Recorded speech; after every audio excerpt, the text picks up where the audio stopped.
আপনারা যারা মাহফিলের আয়োজন করেছেন, বাধা বিপত্তি ছিল কি ছিল না? 10-12 জায়গা থেকে অনুমতি আনা লাগতো। ওই দলের লোকদেরকে দাওয়াত না দিলে মাহফিল করা যাইত না। আমরা যখন মাহফিল করার জন্য আসতাম, বিভিন্ন শর্ত আমাদেরকে দেওয়া হতো। আমি দ্ব্যর্থহীন ভাষায় বলতে চাই, এই বাংলাদেশ কোন বামের নাকি মুসলমানের বাংলাদেশ? মুসলমানের বাংলাদেশ যদি হয়,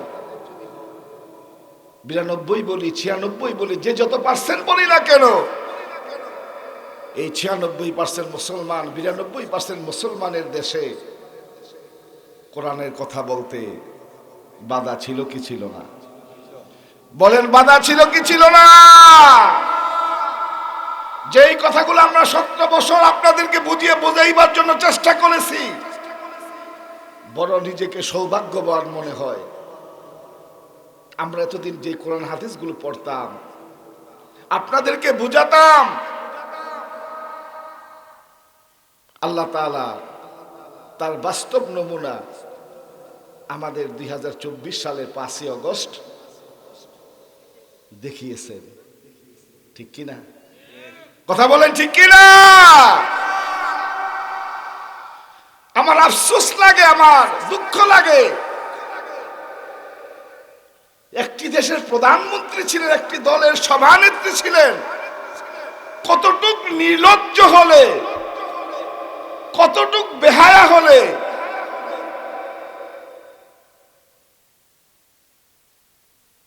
তিনি আবার 5ই ফেব্রুয়ারি ভাষণ দিতে সাহস করেন। আমি আওয়ামী লীগের ভাইদেরকে বলতে চাই, 5ই ফেব্রুয়ারিতে তিনি ভাষণ দিয়ে প্রমাণ করেছেন আওয়ামী লীগের সভানেত্রী শেখ হাসিনার তার দলের নেতা কর্মীদের প্রতি কোনো মহব্বত নাই।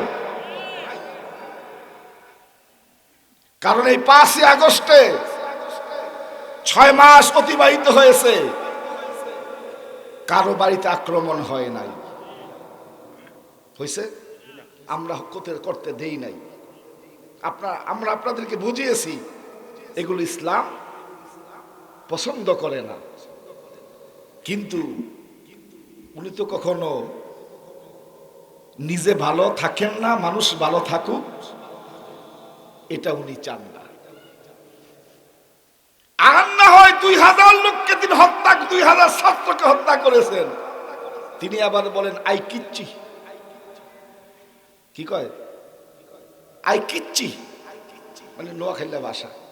আই কিচ্ছি মানে আমি কি করছি, তুমি কি করো নাই? কি হেন কোন অপরাধ নাই যা তোমার মাধ্যমে এই দেশে সংগঠিত হয় নাই।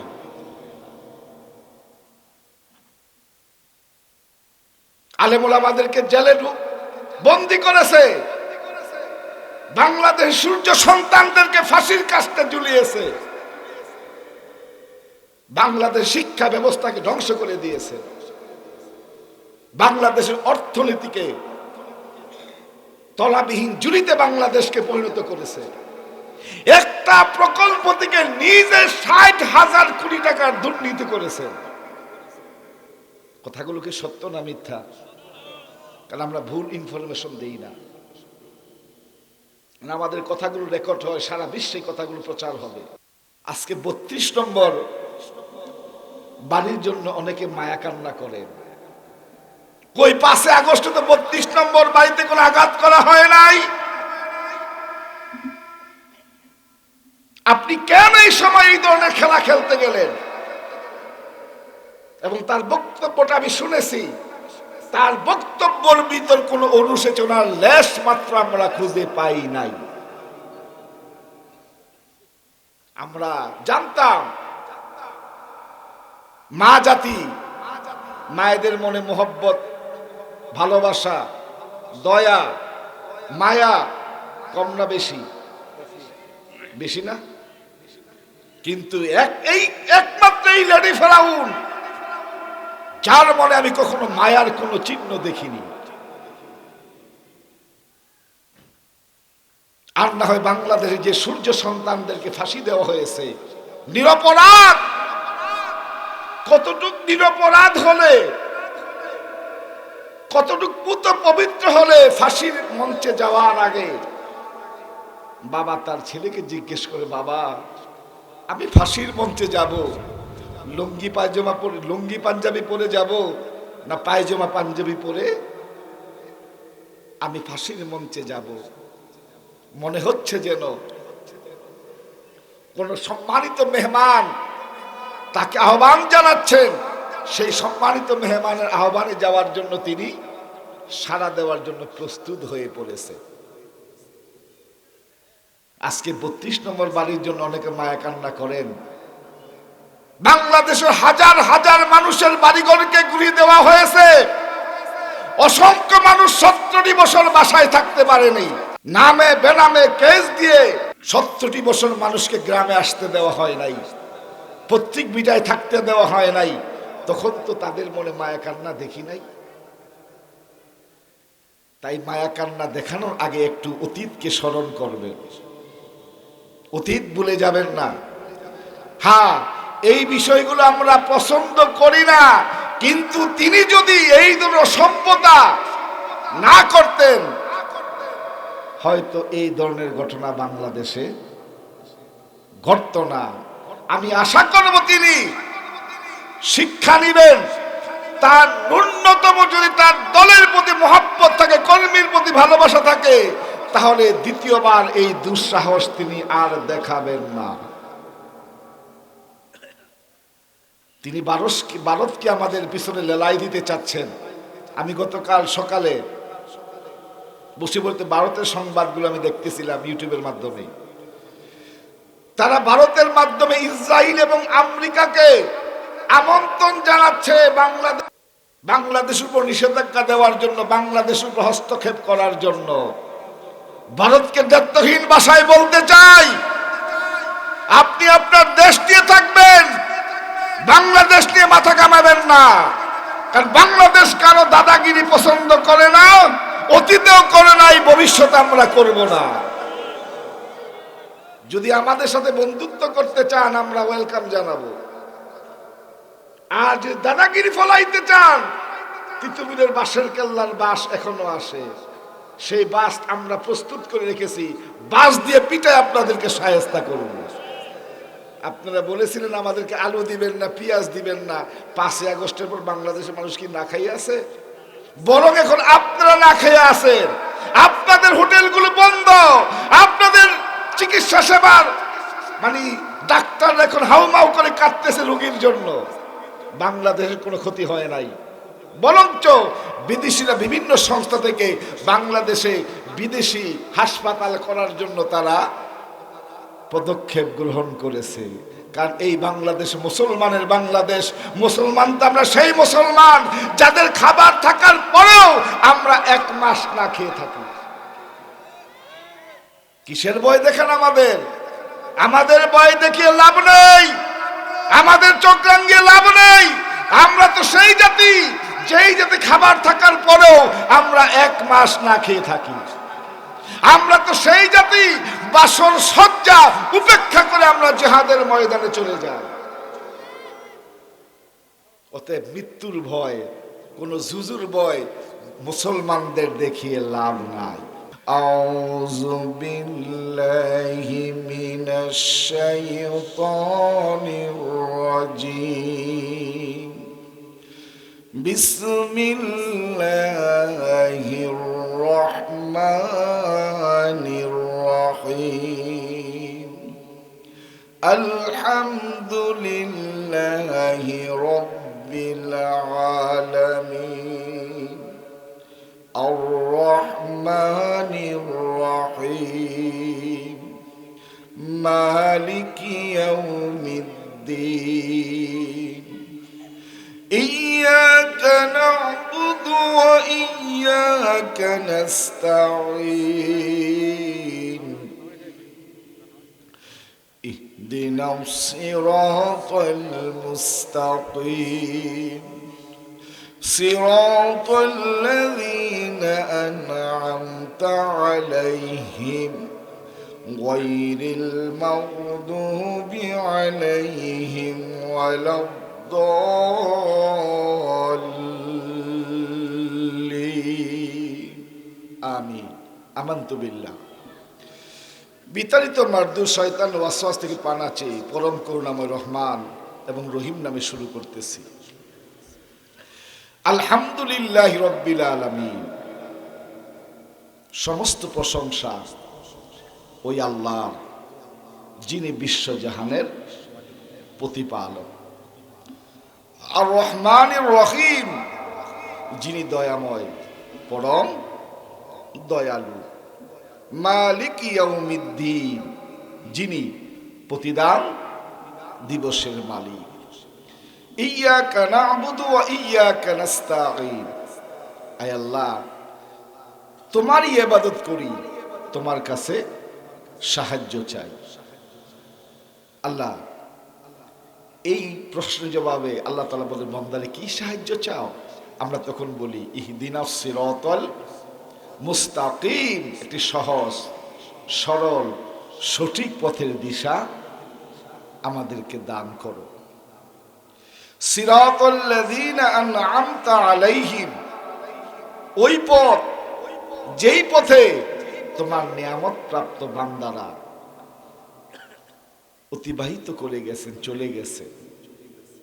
গায়রিল মাগদুবি আলাইহিম ওয়ালাদ-দাল্লিন, ওই পথ নয় যেই পথে পাপিষ্ট, জালিম এবং যারা আল্লাহ লানতকারী, তাদের পথে আমরা চলতে চাই না। তুমি আমাদের এই দোয়াগুলো কি করো? কবুল করো। আমি এটি হচ্ছে কোরআনুল কারীমের নাজিল, পূর্ণাঙ্গ সূরা নাজিলের দিক থেকে সর্বপ্রথম সূরা। সর্বপ্রথম পূর্ণাঙ্গ যে সূরাটা নাজিল হয়, সেই দিক থেকে এই সূরাটা কি প্রথম। এবং এই সূরার ভিতর 60টি আয়াত আছে। কয়টি আয়াত? কয়টি আয়াত? 60টি আয়াত আছে, একটি রুকু আছে। এই সূরাটি নাজিল হয়েছে মক্কা আল মুকাররমায়। মক্কা আল মুকাররমায়। যদিও আয়াতের দিক থেকে সর্বপ্রথম সূরা হচ্ছে সূরা আলাকের প্রথম 5 আয়াত, কিন্তু পূর্ণাঙ্গ সূরা হিসাবে সর্বপ্রথম নাজিল হয়েছে কি? সূরা আল ফাতিহা। এবং দেখেন আল্লাহ রাব্বুল আলামিন কোরআনটাকে কিভাবে সাজালেন। কোরআনুল কারীমের প্রথম সূরার নাম কি বলেন তো? সূরা ফাতিহা। ইন্ট্রোডাকশন, শিরোনাম। ইন্ট্রোডাকশন, শিরোনাম। যেমন আমরা খবর শুনি না, অনেকে কথা কয় না, খবর শুনিনি। খবর যখন শুরু করে প্রথম কি বলে? কি বলে? শিরোনাম। শিরোনামটা দেখলেই যদি মনে করি এখানে কিছু তথ্যপাত্য আছে বা আমার মনের মতো কোনো সংবাদ আছে যেগুলো আমি চাই, তখন কিন্তু আমরা বিস্তারিত সংবাদটা শুনি।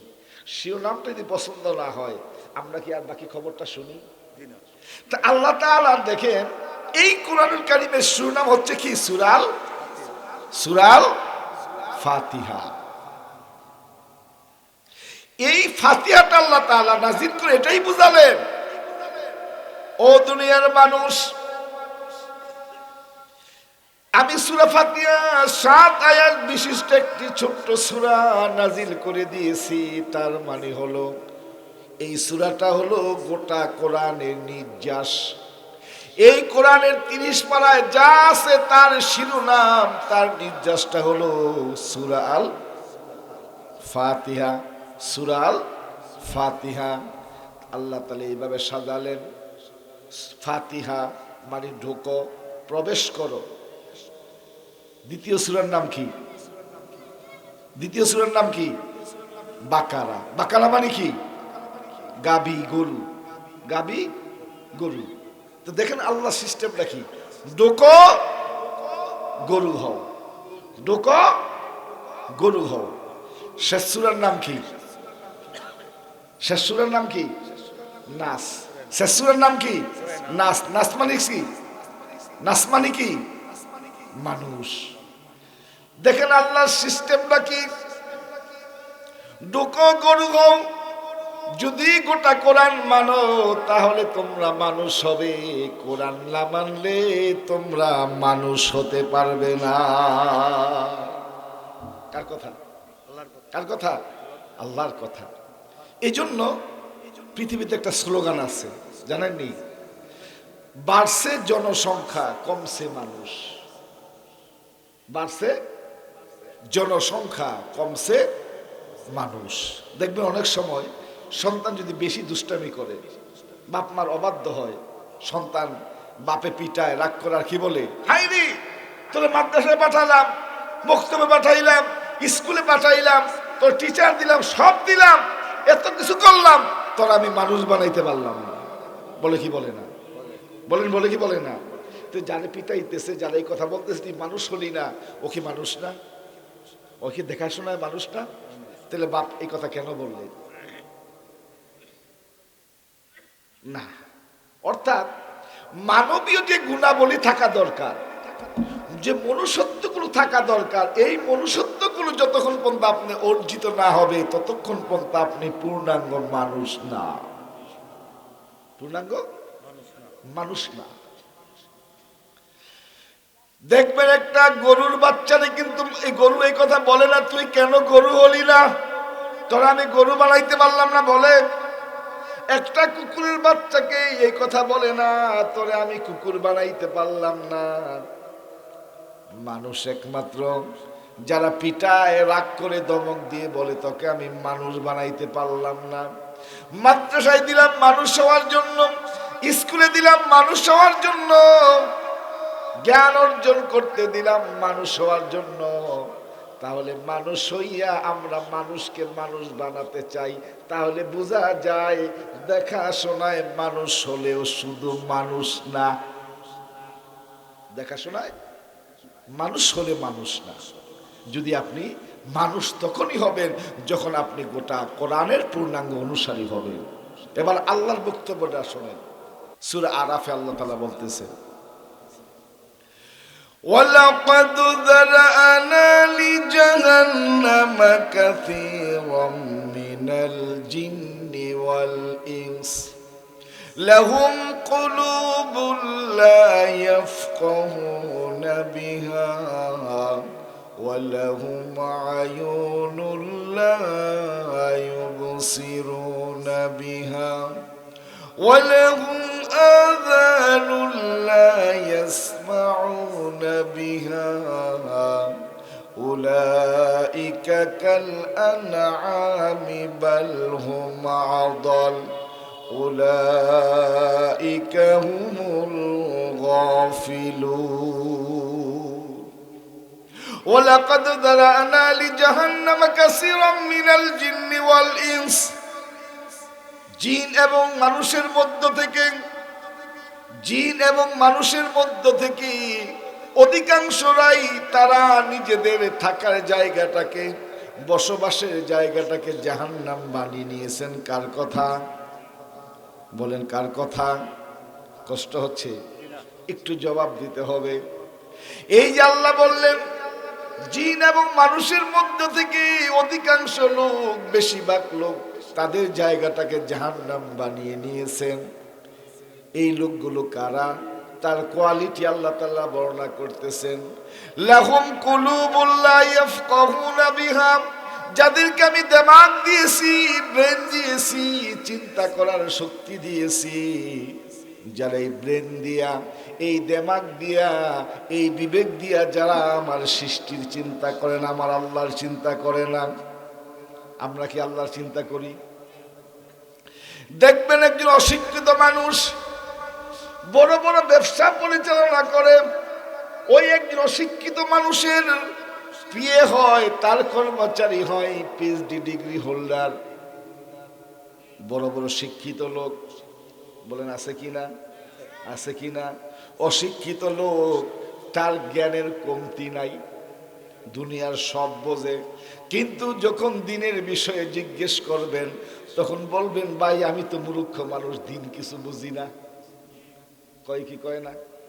আবার কিছু লোক দেখবেন এই ফতোয়া দেয়, ইসলাম জানি কম শাস্তিও কম, কারণ জানা কম আছে, মানলে কম চলবো। হুজুররা জানে বেশি, তাদের শাস্তিও বেশি, কারণ তারা ঠিক মতো মানে না। কম জানবো কম মানবো, বেশি জানলে বেশি মানতে হবে, বলে না কিছু ঠেলা লোক আছে না, বলে না? আরে বাবা, এই যে আমি যে জানলাম, জানার কারণে আমি একটা ফরজের শাস্তি থেকে আমি কি পাইলাম? মুক্তি পাইলাম। আপনি যে শিখলেন না, আপনি যে জানলেন না, আপনি তো সেই না জানার জন্য এই প্রথম শাস্তিটা আপনি পাবেন। আর আমি জানলাম যে যত বেশি জানে সে তত বেশি মানে, ঠিক কি না?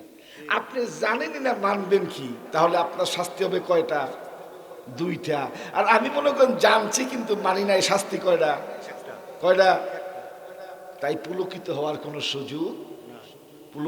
কোনো সুযোগ, এই দিমাগটাকে খাটাবেন, এই ব্রেনটাকে খাটাবেন, এই বিবেকটাকে খাটাবেন। আল্লাহ তাআলা ব্রেন এমনি দেয় নাই, দুনিয়ার শুধু কাজে ব্যয় করবেন, এই জন্য আপনাকে আমাকে আল্লাহ তাআলা এই ব্রেন দেন নাই। ওয়ালাহুম আয়ুনুল লা ইউবসিরুনা বিহা, এই চোখ দিছি, চোখ দিয়ে আমার নিদর্শন দেখবা, যা তা দেখবা না, যা তা দেখা যাবে না। এই চোখ দিয়ে মাকে দেখবা, এই চোখ দিয়ে বাবাকে দেখবা, এই চোখ দিয়ে কোরআন দেখবা, এই চোখ দিয়ে আলেমদের দেখবা, এই চোখ দিয়ে মাদ্রাসা দেখবা, এই চোখ দিয়ে মসজিদ দেখবা। দেখলে সওয়াব, দেখলেই নেক, দেখলেই সফলতা। অন্যদিকে এই চোখের দৃষ্টি দিবা, চোখটা ব্যর্থ হয়ে যাবে, ঠিক কি না? কথা কয় না? এই চোখ দিয়ে কি যাতা দেখা যাবে? কিন্তু এখন আমরা চোখ দেখি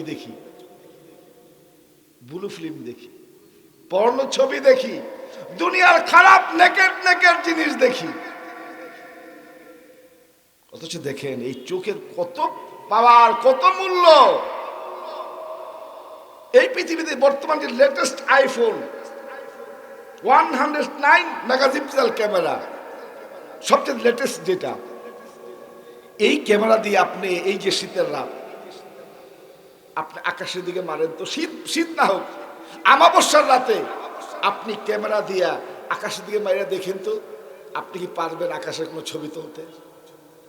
পারবেন না। ক্যামেরা কি হয়ে যাবে? রেজুলেশন নিতে পারবে না। কিন্তু আল্লাহ তাআলার এই চোখ দেখেন তো, আমাবস্যা হোক, যতই কিছু হোক না কেন, এই চোখ কি ফেল করে? কোনোদিন করে ফেল?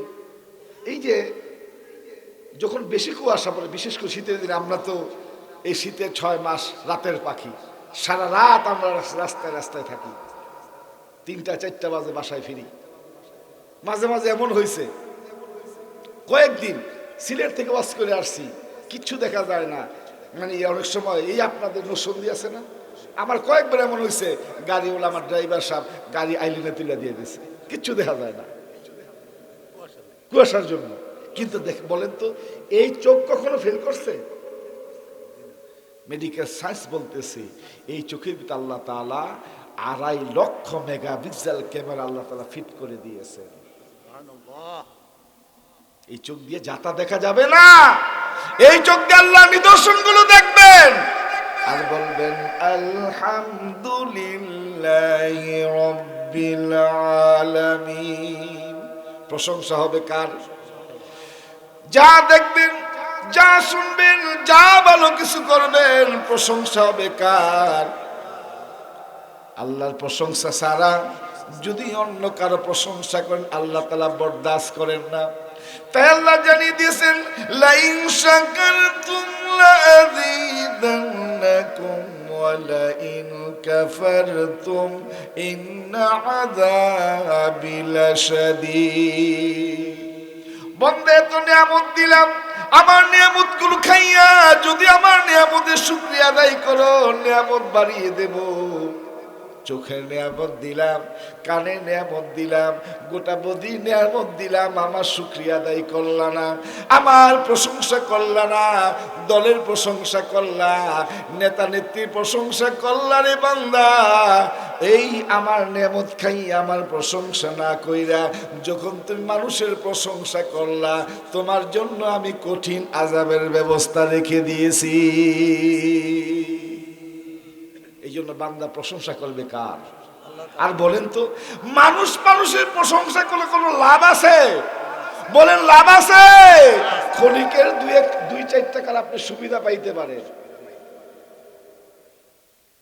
ক্ষণিকের 2-4 টাকার সুবিধা আপনি পাইতে পারেন, কিন্তু কষ্টিন কালেও মানুষ মানুষের প্রশংসা করে কখনো কোনো সুবিধা পাওয়া সম্ভব নয়।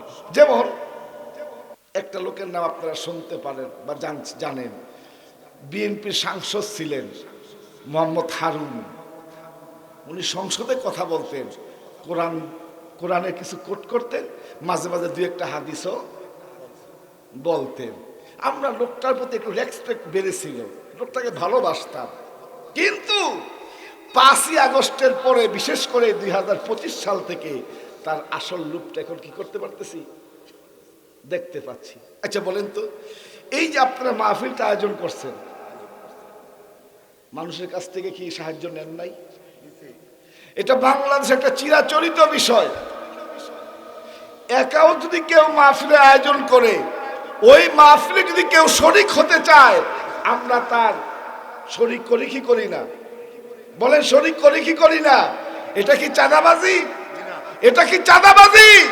আজকে আমি একটা ফেসবুকে হারুনের বক্তব্য শুনলাম, তিনি ঘোষণা দিচ্ছেন আমার মিজানুর রহমান আজহারীর জনপ্রিয়তা দেখে কিছু ভাইদের মাথা কি নষ্ট। আরে বাবা, ধন্যবাদ দেওয়া উচিত। মিজানুর রহমান আজহারী তো গান গায় না, ব্যান্ড সঙ্গীত করে না, ডিজে পার্টি করে না, কোরআনের তাফসীর করে। কোরআনের লক্ষ লক্ষ লোক হচ্ছে কোরআনের অমীয় সুধা শোনার জন্য মানুষ পাগলের মতো, পঙ্গপালের মতো ছুটে যাচ্ছে। হিমলের বাসিওয়ালার মতো আমার মিজান ভাই যে জায়গায় যাচ্ছে, লক্ষ লক্ষ লোক ওই জায়গায় হুমড়ি খেয়ে পড়তেছে। এটা কার মজেজা? বলে এটা কার মজেজা? মিজানুর রহমান আজহারীর মাহফিলে যাইয়া অমানুষ মানুষ হচ্ছে, বেনামাজি নামাজি হচ্ছে, বেদিন গুরু দিন শিখতেছে, ঠিক কি না? আমরা তার জন্য দোয়া করি, আল্লাহ তাআলা আমার ভাইকে আরো তারাক্কি দান করুক।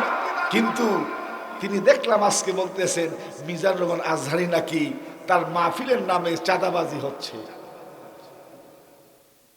নাউজুবিল্লাহ।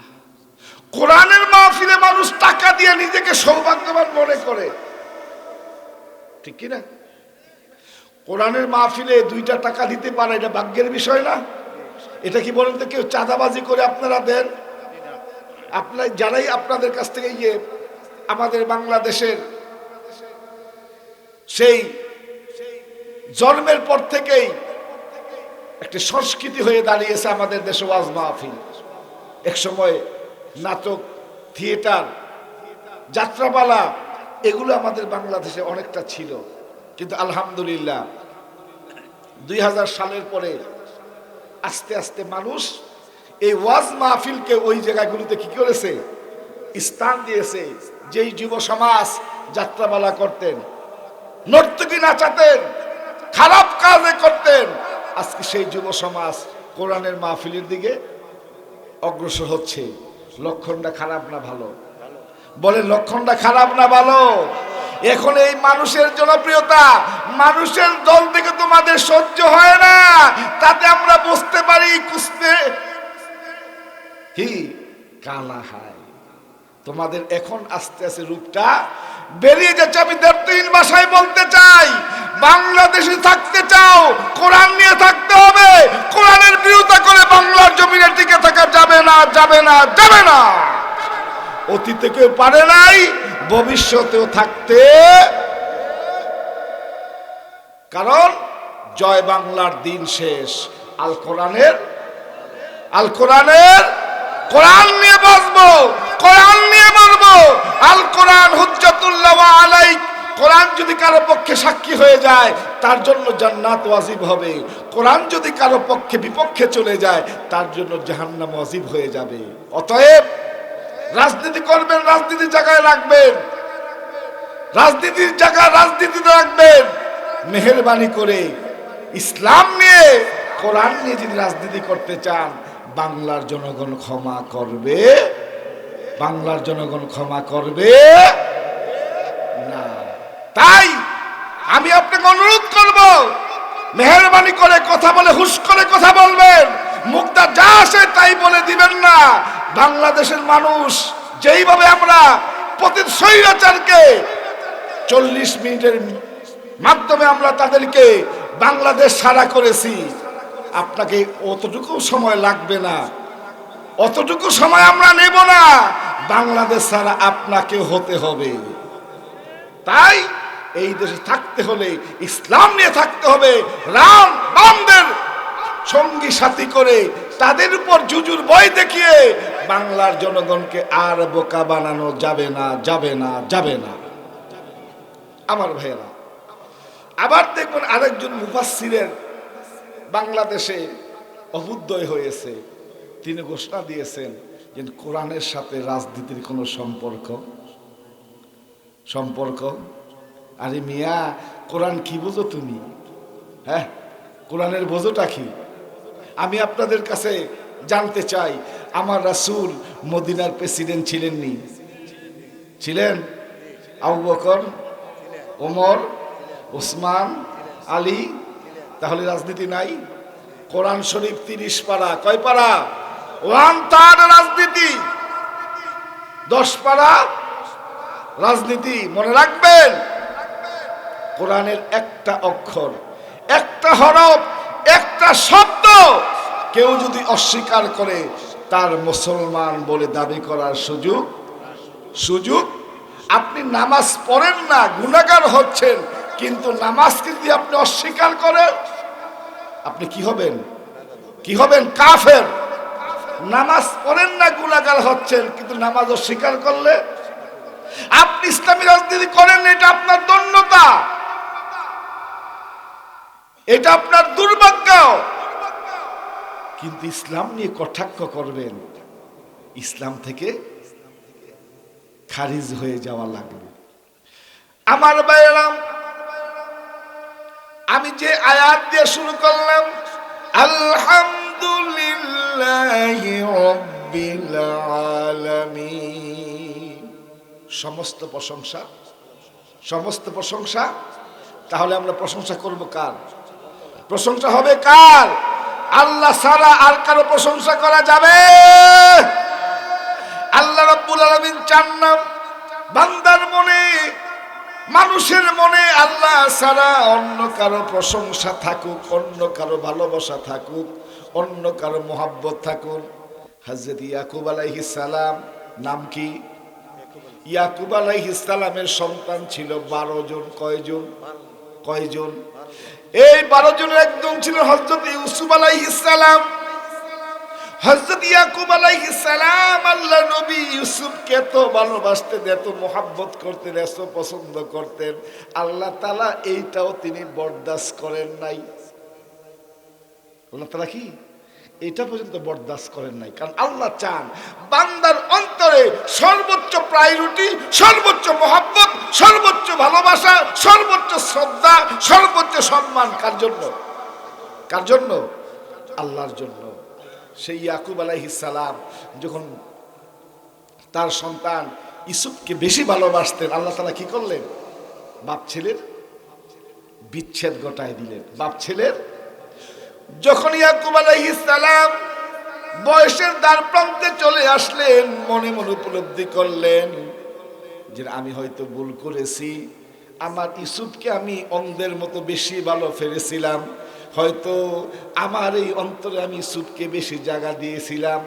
আল্লাহর কাছে যখন তিনি ক্ষমা চাইলেন, নামাজ শেষ করিয়া তিনি বসে আছেন, এমন সময় তার স্ত্রীদের ডাক দিয়ে বলতেছে, স্ত্রীরা আমার যদি মতিভ্রম না হয়ে থাকে তাহলে আমার মন বলতেছে আমার নাকের আগায় আমি ইউসুফের ঘ্রাণ পাইতেছি।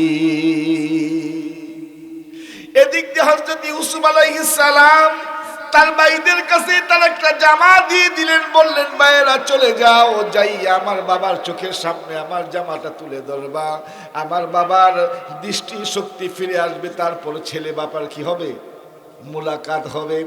এই 40 বছর মুলাকাত করার নাই, 40 বছর বিচ্ছেদ ঘটাই দিলেন। যখন ইয়াকুব আলাইহিস সালাম বুঝতে পারলেন, ক্ষমা চাইলেন আল্লাহর কাছে, যিনি বাপ সন্তানের মিলন ঘটিয়ে দিলেন তিনি কে?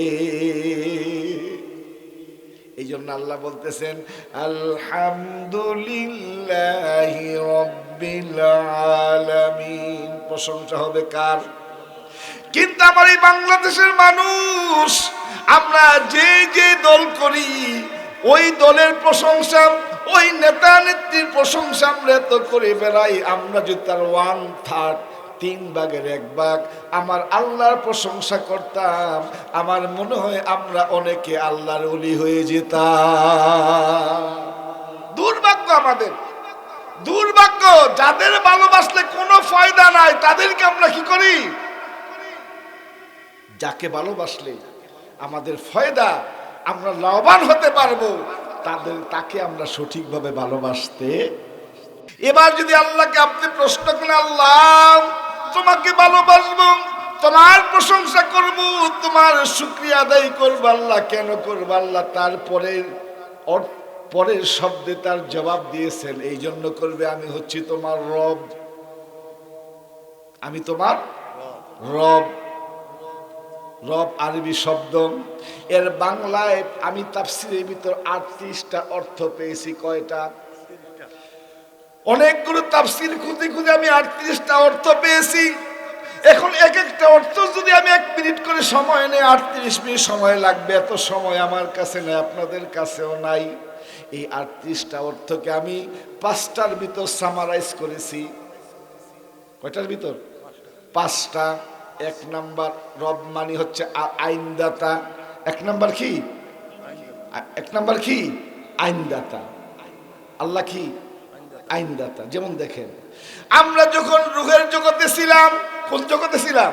আলমে আরোহায় ছিলাম, তখন আল্লাহ রাব্বুল আলামিন আমাদের উদ্দেশ্য করে একটা প্রশ্ন ছুড়ে দিয়েছিলেন, আলাস্তু বি রব্বিকুম, আলাস্তু বি রব্বিকুম। রব তারবি শব্দ, আমি কি তোমাদের আইনদাতা নই? আমি কি তোমাদের আইনদাতা নই? তখন সমস্ত রূহের পক্ষ থেকে মুহাম্মদ সাল্লাল্লাহু আলাইহি ওয়াসাল্লামের রূহ জবাব দিয়েছিল, ক্বালু বালা, হ্যাঁ আপনি আমাদের আইনদাতা, আপনি আমাদের।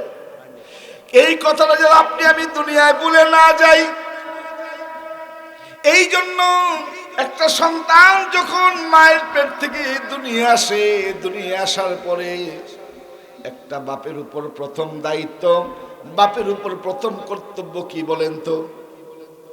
সন্তান আসার পরে, সন্তান জন্মের পরে বাপের প্রথম দায়িত্ব কি? বলেন না? ডান কানে আজান দেওয়া, বাম কানে ইকামত দেওয়া। আজানের প্রথম শব্দ কি? ইকামতের প্রথম শব্দ কি? আল্লাহ যিনি এটাতে বুঝাতে চাইলেন, ও বান্দা তুমি তোমার সন্তানের সাথে আমার পরিচয় করায়া দিবা, আমি তোমার সন্তানকে তোমার সাথে পরিচয় করায়া দেব। এই রবকে যাতে আপনি ভুলে না যান, আপনি কোরআনের কাছে আসবেন, বড় হইবেন, কোরআন শরীফ পড়তে যাবেন। কোরআনের প্রথম আয়াত কি? আলহামদুলিল্লাহি রাব্বিল আলামিন। রবের পরিচয় আছে না নাই? বলে আছে না নাই? আল্লাহ রাব্বুল আলামিন যে আয়াত দিয়ে কোরআন শুরু করলেন, ইকরা বিসমি রাব্বিকাল্লাযী খালাক, খালাকাল ইনসানা মিন আলাক, ইকরা ওয়া রাব্বুকাল আকরাম আল্লাযী আল্লামা বিল কলম আল্লামাল ইনসানা মা লাম ইয়ালাম। ইকরা পড়ো পড়ো, read and read and read. আল্লাহ নবী আনা বিকারি, আমি পড়তে জানি না। কেন বললেন নবী? কারণ জিবরাইলকে বুঝাতে চাইলেন, জিবরাইল আমি কি পড়ব? জেনতেন পড়া তো আমার পক্ষে পড়া সম্ভব না, জেনতেন পড়া আমার পক্ষে পড়া সম্ভব না। ও জিবরাইল তুমি আমাকে বলো, শুধু ইকরা ইকরা পড়ো, পড়ো, আমি কি পড়ব? যখন জিবরাইল বললেন বিসমি রব্বিকাল্লাযী খালাক, আপনার প্রভুর নামে পড়েন, তখন রাসূল সাল্লাল্লাহু আলাইহি ওয়াসাল্লাম বললেন, জিবরাইল তুমি যখন আমার রবের পরিচয় দিলা, আমার রবের নামে পড়ার জন্য বললা, তাহলে তুমি পড়ো, তোমার সাথে সাথে আমি পড়ে নেই। এই জন্য যেই সেই পড়া পড়া না, যেই পড়ার সাথে আমার রবের কোনো সম্পর্ক নাই, যেই পড়ার সাথে আমার আল্লাহর কোনো সম্পর্ক নাই, কোরআনের কোনো সম্পর্ক নাই, ইসলামের কোনো সম্পর্ক নাই, সেই পড়া পড়া না,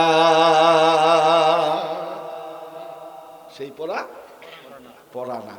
ওই পড়াই পড়া যেই পড়ার সাথে আমার আল্লাহর সম্পর্ক আছে, ইসলামের সম্পর্ক আছে, কোরআনের সম্পর্ক আছে। এই যে কোরআনের প্রথম আয়াত আল্লাহ রবের পরিচয় দিলেন, কোরআনের যে আয়াত দিয়ে শুরু করলেন ওখানে রবের পরিচয় দিলেন। কোরআন শরীফের শেষ সূরা কুল আউযু বিরাব্বিন নাস, রবের পরিচয় আসেনি? বলেন রবের পরিচয় আসেনি? এবার আপনি মারা যাবেন, এবার আপনি মারা যাবেন, যখন আপনাকে আমাকে কবরে রাখা হবে, মানুষগুলো কবরস্থ করিয়া 40 কদম চলে আসবে, 40 কদম চলে আসবে, মুনকার নাকির আপনার আমার কবরে হাজির হয়ে যাবে। প্রথম প্রশ্ন হবে কি? মান রব্বুকা। এটা তো আরবি, বাংলা কি? দুনিয়াতে কার আইন মানছ? কি? ওই যে আলাস্তু বিরব্বিকুম, আমি কি তোমাদের আইনদাতা নই? প্রশ্ন কি ছিল? আলাস্তু বিরব্বিকুম, আমি কি তোমাদের আইনদাতা নই? আমরা কি বলেছিলাম? কালু বালা, আপনি আমাদের আইনদাতা। রব তো আরবি শব্দ, বাংলা বলবেন। কারণ আমাদের দেশের সমস্যা কি জানেন? আমাদের দেশে বাংলায় মানে আরবিতে ওয়াজ করলে সমস্যা নাই, বাংলায় ওয়াজ করলে, বাংলায় ওয়াজ করলে সমস্যা। যেমন আল্লাহুম্মা সাল্লি আলা সাইয়্যিদিনা, সাইয়্যিদিনা মানে কি? আমাদের নেতা। সাইয়্যিদিনা মানে কি? আমাদের নেতা। আচ্ছা, এই যে এই দুরূদটা মনে করেন বিএনপির যিনি ওলামা দলের সভাপতি হাফেজ আব্দুল মালেক, তিনি কি খালেদা জিয়ার সামনে, তারেক রহমানের সামনে, প্রেসিডিয়াম সদস্য যারা, স্ট্যান্ডিং কমিটির সদস্য যারা, তাদের সামনে এই দুরূদটা পড়ে না? খালেদা জিয়া রাগ করে, তারেক জিয়া রাগ করে, স্ট্যান্ডিং কমিটির সদস্য রাগ করে। কিন্তু এই আব্দুল মালেক যদি আরবিতে না পইরা বলতো যে নেতা হচ্ছে নবী মুহাম্মদ সাল্লাল্লাহু আলাইহি সাল্লাম, দুনিয়ার কারো কোনো নেতার অস্তিত্ব দলের পর থাকতো? কথা কয় নাকি? আর এই কথাগুলো বোঝার চেষ্টা করুন, কিছু নিয়ে যান, থাকতো? তাহলে আরবিতে কি ওয়াজ করলে সমস্যা নাই, বাংলায় ওয়াজ করলে। মান রব্বুকা, প্রথম প্রশ্ন। ও আমার বান্দা, ও আল্লাহর বান্দা, দুনিয়াতে কার আইন মানছো? গাগটি এলাকার মুসলমান ভাইরা আপনাদের হাতে ধরে পায়ে পড়ে বলে যায়, এই প্রশ্ন কি শুধু আমার কবরে হবে না আপনাদের কবরে হবে? সকলের কবরে হবে। এখন এই দুনিয়া আপনি আল্লাহর আইন মানলেন না। এই 54 বছরের বাংলাদেশ, 54 বছরের বাংলাদেশ, মনে করুন আপনাদের এই গাজীপুরের ডিসি সাহেব, এসপি সাহেব, দায়রা জজের প্রধান বিচারপতি আপনাদের মসজিদে নামাজ পড়তে আইছে। আপনাদের মসজিদে রাষ্ট্রীয় কোনো কাজ ছিল, এখানে কি করতেছে? নামাজের সময় হয়ে গেছে, তারাও কি করছে? নামাজে দাঁড়িয়ে গেছে। 4 রাকাত নামাজে বৈঠক কয়টা? কয়টা? 4 রাকাত নামাজে বৈঠক কয়টা? প্রথম বৈঠক কি? ওয়াজিব। প্রথম বৈঠক ওয়াজিব। এবার বলেন, যদি ইমাম সাহেব 2 রাকাত নামাজ আদায় করার পরে যদি তিনি না বসে দাঁড়িয়ে যায়, মুসল্লি হিসাবে কি দিবেন?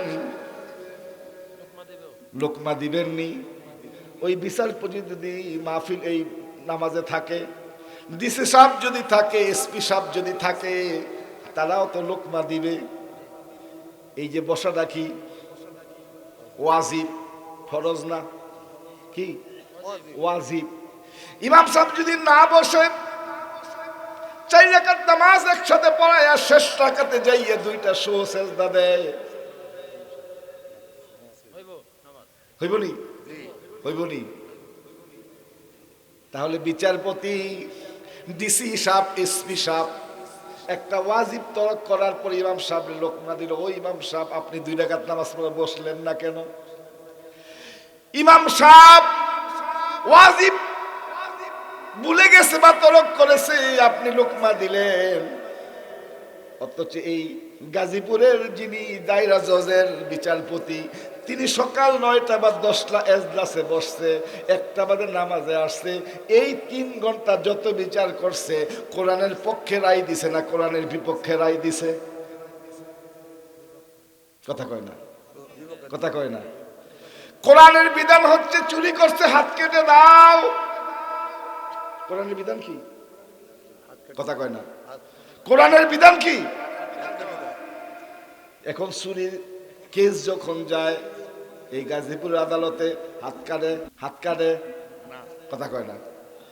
এখন আমরা যদি গিয়ে বলি, ও বিচারপতি সাহেব, নামাজে যাই আপনি ভুল ধরলেন, ইমাম সাহেব ওয়াজিব তরক করেছে, ওয়াজিব ভুলে গেছে, আপনি লোকমা দিলেন, আপনি 3-4 ঘন্টা এজলাসে বসে থাকলেন, আপনি তরক করলেন কি?